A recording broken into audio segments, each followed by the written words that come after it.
Is this the beginning of the end for the US dollar and possibly American global dominance? Let's talk about it. This is a heavy one. It's very high level, but we're going to try to make it informational and funny, guys. Here's the headline. Brazil-China strike trade agreement deal to ditch the U.S. dollar. Andrew, long story short, since 1944, most international trade has been done in U.S. dollars, even if it was between two countries that don't use U.S. dollars.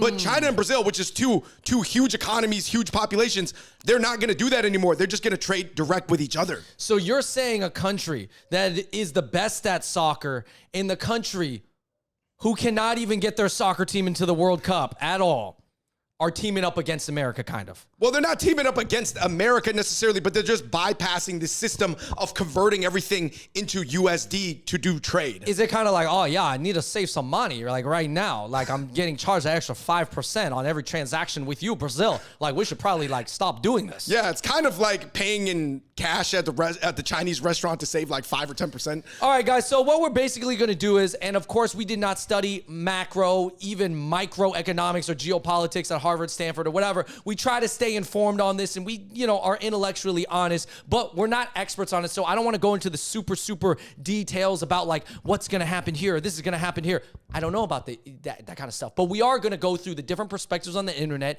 In the comments down below, you can let us know how you feel, but just keep it civil and let's try to have this be a productive conversation because this is apparently very emotional for a lot of people. So guys, whether or not you understood what the reserve currency was before this video, before this news came out, it doesn't matter. Please hit that like button. Check out other episodes of the Hot Pot Boys because we are going to have a positive conversation. All right, let's get to the internet comments. Somebody said, is there any good news coming out about America anymore? And someone said, good news doesn't make good content. This is just the media trying to freak people out, get more clicks, sell more ads, get more money. I mean, I think it's a good headline, but I would have to say from my limited knowledge, it is a significant move. Maybe, albeit does not mean everything. Right. It possibly was sensationalized, but it also meant something. So maybe both are true. Somebody said the U.S. did it to ourselves, man. We were too busy trying to say that China's bad when they were giving out a good deal to the other countries that were second or third world that we were ignoring. We got to get our act together as the USA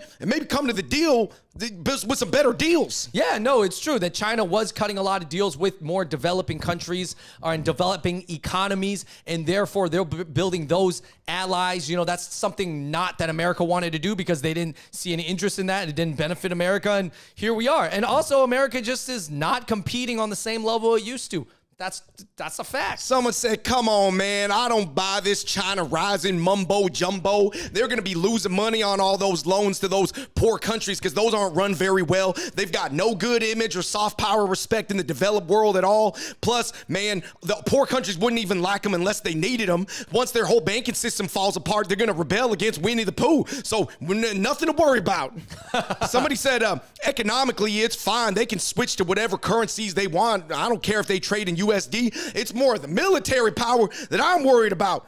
Well, are they referring to American military presence in Asia? Because, the Pacific is just across the water. So, of course, actually, America still has a lot of power over there, albeit not really over China itself, but over a lot of the seas. Obviously, it helps Taiwan, South Korea, all this stuff. So I guess, is that what they're referring to? Yeah, I mean, long story short, America for the longest time has pretty much been the biggest player in every region in the world, maybe outside of a few, really everywhere. And obviously, China is going to compete with the U.S. for Asia. Yeah. But of course, there's also the whole concept of like, wait, why do we need to control Asia if we're America? But of course, there's the whole thing of like, that's why it's important because America needs to stay number one. Maybe that's why America was number one and dominated things so much. Because they wanted to dominate and they spent the price to do it. But other people are like, man, is that price worth it in 2023? Somebody said, what a joke of a story, man. This is just a drop in the bucket. These countries do not have a good plan. Brazil's known for butt lifts and soccer, not a superpower. China's going to shrink in population. Nobody wants to live there, so they won't have elite brain immigration. They got a real estate bubble like Evergrande. Their whole country's a bunch of little emperors that are selfish, just do whatever they want. It's good for them, and they're just going to team up with other incompetent governments. I'm sick of hearing this story. It's a non-starter for me. Wow. It could be the start of something. It probably doesn't mean everything. But I mean, they made some they valid made points. some valid points. I'm not going to go point for point against them. I think there was some truth in it. I think for me, I just go off what the global CEOs say because they own a lot of factories and companies and headquarters all around the world. Because obviously, if you just talk to somebody over there, or you talk to somebody over here, or somebody over there, they're just biased for their own incentive and their own lens on the issue. But people who have incentives all over the world, they're just trying to make the most accurate read possible. Elon has a comment on it. We'll get to that later. Obviously, Ray Dalio as well. Somebody said, in the long term, it's going to be good for the USA because we're just not going to focus and police the world anymore. We can focus on ourselves. So, we could just get things good in our own borders again. I don't care about the panda yuan replacing the petrodollar. It don't even make me mad because in the long term, it's going to help us figure things out because we got a mess of things going on in our borders. Right. This is an interesting take. You guys let me know in the comments down below what you think about this comment. It essentially says in a different framing, like, man, I just got to stop partying. I got to stop worrying about other rumors that people got going on. I'm going to stop gossiping. I'm just going to worry about myself. I got to show myself self-love. Does America need more self-love? Ooh, somebody said once the austerity days come, all the boys and girls will stop sleeping around, partying, doing drugs all day, and have real families, just like World War II and the Golden Generation, forced to be wholesome and have nuclear families just due to the circumstances. I look forward to it. Wow. Hey, this was like a fiery Southern Baptist preacher or something like that. Man, I bet the person who wrote this comment does sound like that. I'm just going to assume. Somebody did also say from England, every empire ends. We Brits understand. But listen, we still live on. We still have good lives, even though we're not able to dictate everything that goes on in every corner of the globe anymore. Yeah, well, it was nice colonizing everywhere, and, now everybody speaks English at least, so that's quite nice. Yeah, I mean, let's be honest, guys. The contract between Brazil and China to even trade in the yuan was probably still written in English. Yeah, so they're saying that basically don't worry, guys, you can still live a comfortable Western life without having to dominate the world. Right.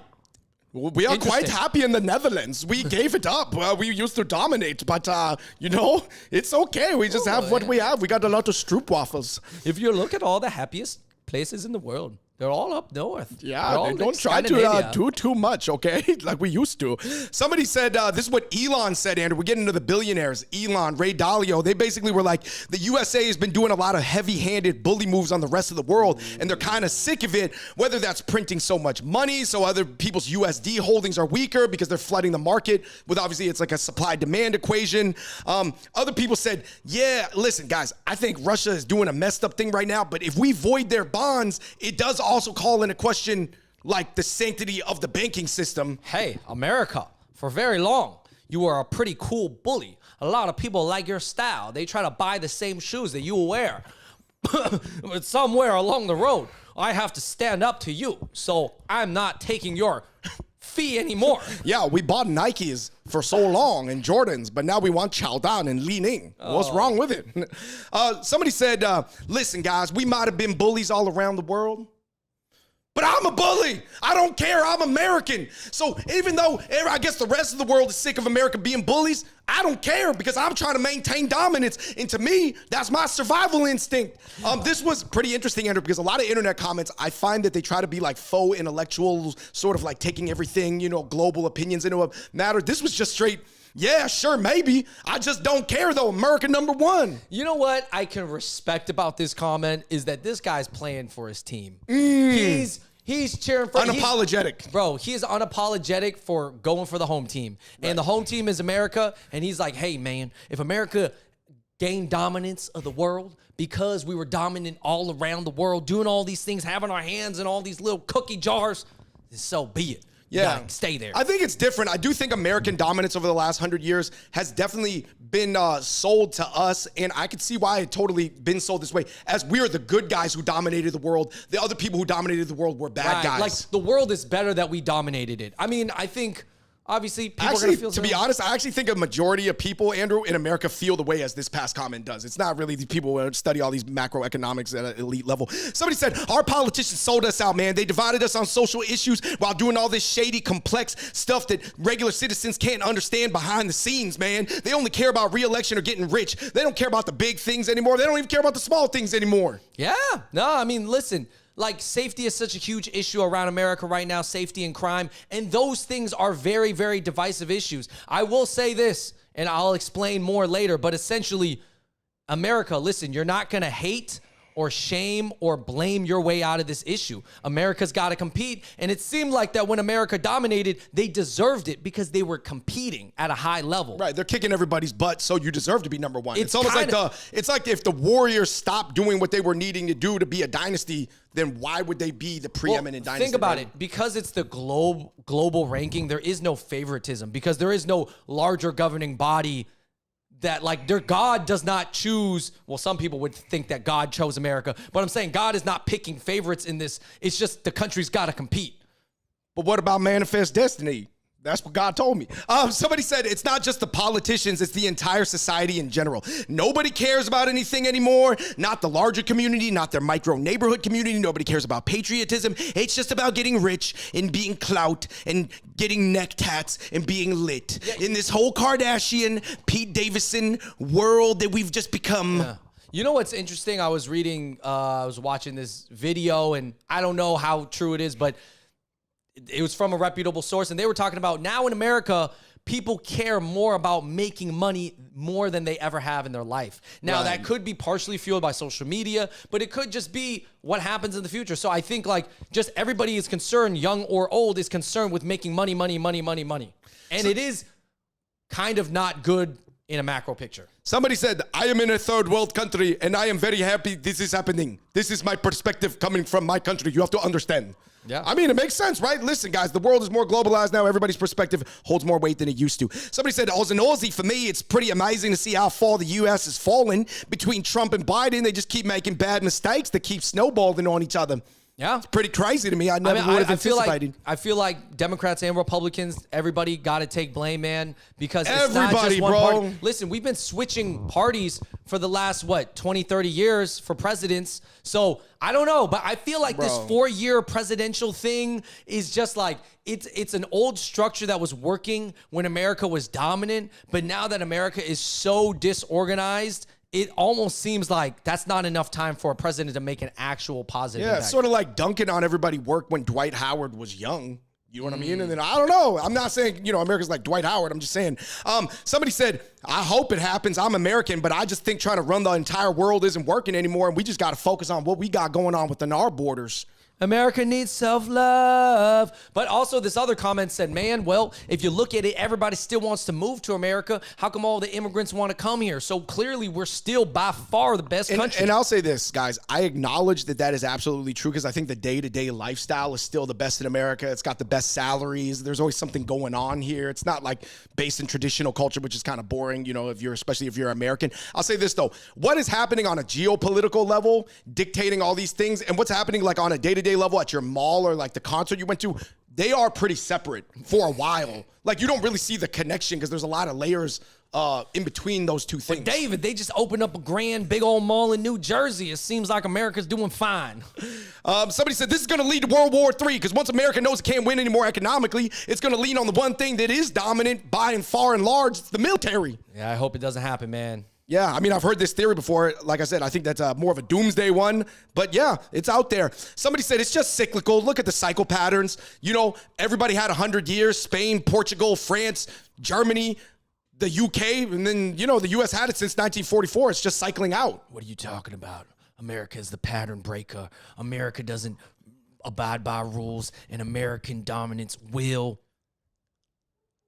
reign once again. Somebody said, well, at the end of the day, we can't do anything about it either way, so why worry? Just take care of you and your family. I guess you could buy gold and silver physically and other assets or crypto if you believe in that, but yeah, I just think this is a drop in the bucket. The only way I'd worry about it is if there was like 10,000 drops in the bucket. Yeah, who knows, man? Maybe this whole headline will actually inspire Americans to work harder and elect better people.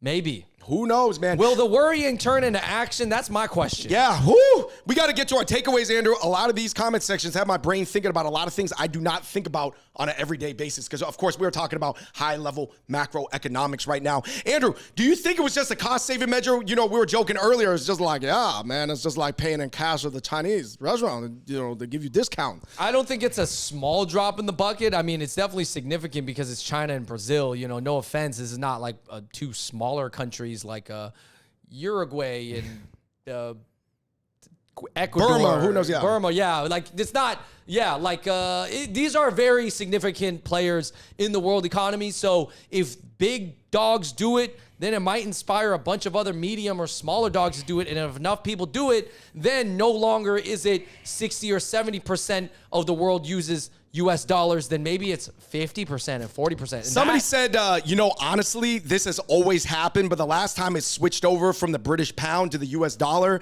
they were both white countries, so it was kind of viewed differently. Now it's more contentious, and not only that, it's between different races that look different, so there's a whole nother racial element that a lot of people don't want to talk about. Yeah, I think there's a cultural, racial element. Obviously, Brazil. There's a whole civilization, Latin like America Eastern Hemisphere, Western Hemisphere thing. And China is Asia, It's not Europe on Europe. Yeah, for sure. Somebody said, I think both countries are not in good shape. The U.S. fought too many wars. They held too much power. It was too expensive. They printed money to pay for everything, which caused inflation. Each dollar's worth less. China pushed growth too hard. They sprinted in a marathon. They had a really inefficient and unpopular COVID policy that killed their economy. And so they're both not in good shape. So, Andrew, you have people fighting for 1A and 1B or 1 and 2, and they're both not in good shape. No, I think both of them got big problems. China and America, for sure. Hey, big countries got big problems. Yeah.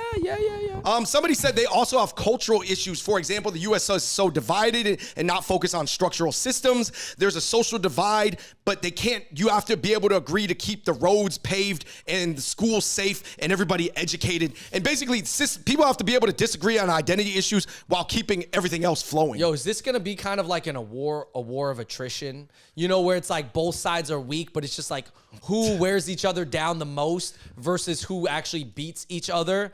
Because we could argue, and I'm not sure because, you'd have to get experts. It's too hard to calculate like a million you'd have to get factors. experts of both sides, but which side got more problems that are severe? I don't know. Somebody said China is a bunch of spoiled only children. They got a super aging population. They got no young people due to the one-child policy. It's way too competitive to be upward mobile in that country. There's crazy wealth inequality. Some people in Shanghai want to be super modern and global, more in line with Japan, Korea, and Singapore. Other people want to be conservative and do it their super own unappealing way where no young people want to be involved in that. So they've got cultural problems too.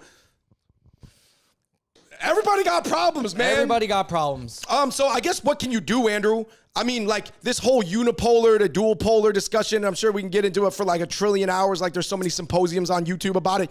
How does it trickle down to an average person? Like we said earlier, maybe I do agree with that one comment. You should just take care of your finances. I guess you can be aware of this complex governing watchwork mechanism, but at the end of the day, you're just like a tiny little person living within it, right? Yeah, I mean, listen, I think most people who are commenting, to be honest, don't even fully understand how the reserve currency is going to affect the rest of the world and this and that. I mean, but it is a headline, and I just think that you're not going to hate or blame your way out of this. I know a lot of people are directing their energy towards China or Brazil, but mostly China, right? And they're just like, man, see, that's why China's messing with America. I can't go against Pele and the BBLs.